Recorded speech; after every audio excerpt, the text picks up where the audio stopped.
Here are the best Canadian ETFs this decade in no particular order. The first is the BMO US Healthcare ETF.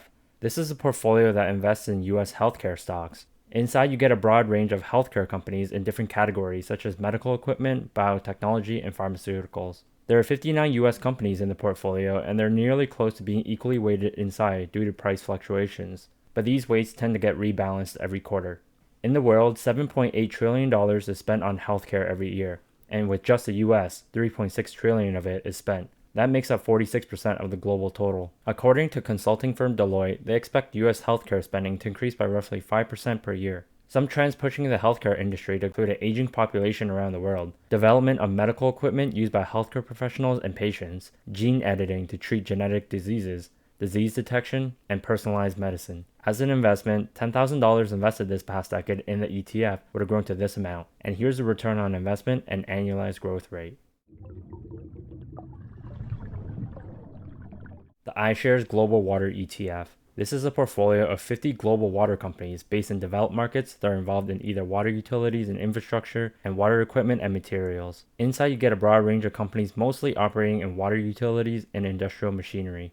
About 70% of the Earth's surface is covered in water, but 97% of it is salt water, which is unfit for human use, like drinking and crop irrigation. That means that the remaining 3% of the world's water resources would be fresh water. Of that amount, a third, or 1% of the world's water is readily available for use. Looking at who's using it all, 70% is by agriculture, 20% is by energy industries, meanwhile 10% is by personal consumption. Added that the global population is growing, there's a lack of clean water in the hottest parts of the world, and climate change and pollution is disrupting water supplies. There's a clear water shortage problem in the world. Worldwide, 1 in 3 people don't have access to safe drinking water, and 2 out of 5 people don't have basic hand washing facilities. Simply, the demand for fresh, clean water is increasing by at least 1% per year, which is similar to the global population growth rate. Companies that profit from water-related businesses include beverage providers, utilities, water treatment purification, and equipment makers, many of which are part of the ETF. As an investment, $10,000 invested this past decade in the ETF would have grown to this amount, and here's the return on investment and annualized growth rate.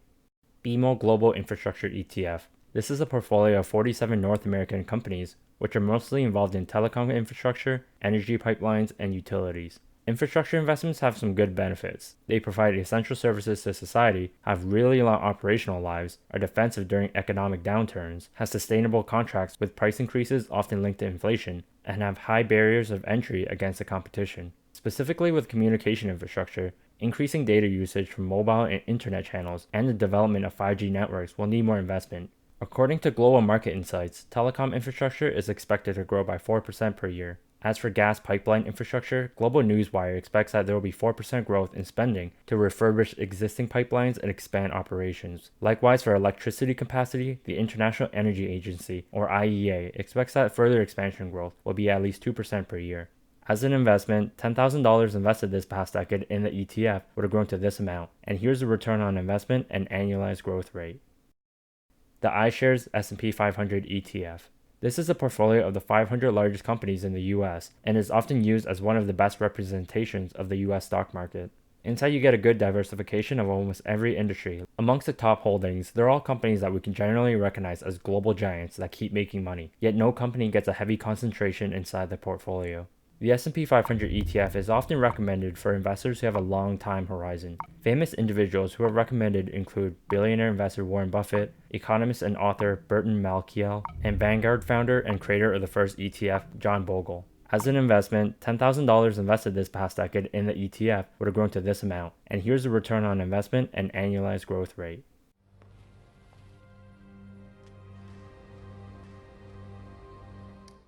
The BMO Nasdaq 100 ETF.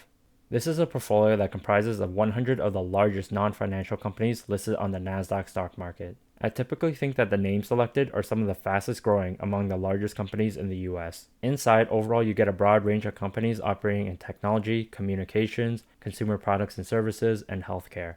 Amongst the top names, they're mostly the technology companies, and basically the top holdings make up nearly half of the portfolio. According to Nasdaq, the Nasdaq 100 is a diversified mix of sound companies and is better positioned compared to the S&P 500 because of financials and energy companies, which the Nasdaq is absent of. One thing that's unique to the index is that it focuses on companies that are symbolic of innovation and future growth. As an investment, $10,000 invested this past decade in the ETF would have grown to this amount, and here's the return on investment and annualized growth rate. The iShares S&P TSX Information Technology ETF. This is a portfolio that primarily invests in Canadian information technology companies. Inside you get a broad range of companies operating in software and services, and the top holdings are basically the largest tech companies in Canada with a heavy concentration in just the biggest 5. Here are some important statistics about the industry in Canada. They collectively generate $210 billion in revenues, and it's been growing by 5%. As a contribution to the Canadian GDP, it was less than half, and that's been growing by roughly 5% and represents 5% of the economy. Research and development spending was less than 1/10 of that, but it's been growing by 8% per year and represents 41% of the economy's research and development spending. The number of employees that the industry hires was over 660,000 people, which is roughly 2% higher per year and only represents 3.6% of the economy's employees. Its representation for employees has been rising, but not that much. As an investment, $10,000 invested this past decade in the ETF would have grown to this amount, and here's the return on investment and annualized growth rate.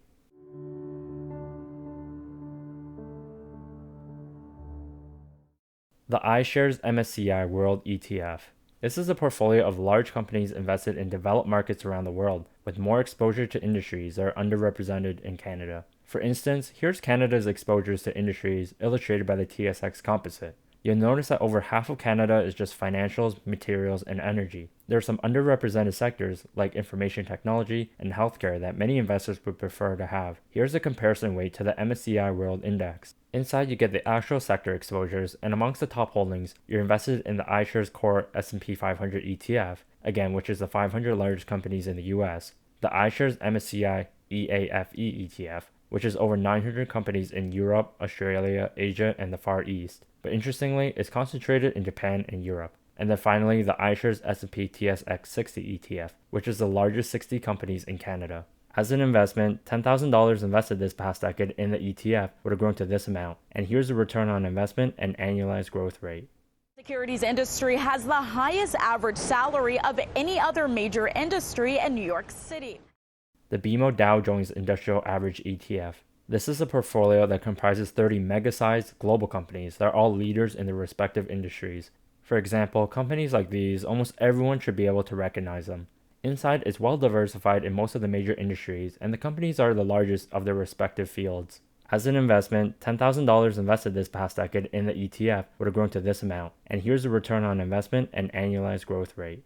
So here's a summary showing the top ETFs from the highest to least performing this decade. I like to think of this list as what could be the highest investment growth trends around the world. I also show the stock ticker, management expense ratios, dividend yield, and annualized returns on both a 5-year and 10-year basis. Of these Canadian ETFs this decade, the average numbers were 0.4% MER, 1.52% dividend yield, 9.3% 5-year annualized return, and 13.4% 10-year annualized return. But besides putting all your money into the technology growth trend, as noted by the TSX Information Technology and Nasdaq 100 ETFs, it's also worth considering some of these other industry trends if you think their growth potential is worth your while. So that's all for now. If you enjoyed this video or learned something new, remember to like this video and subscribe, or turn on notifications for more money-making investment ideas in the future.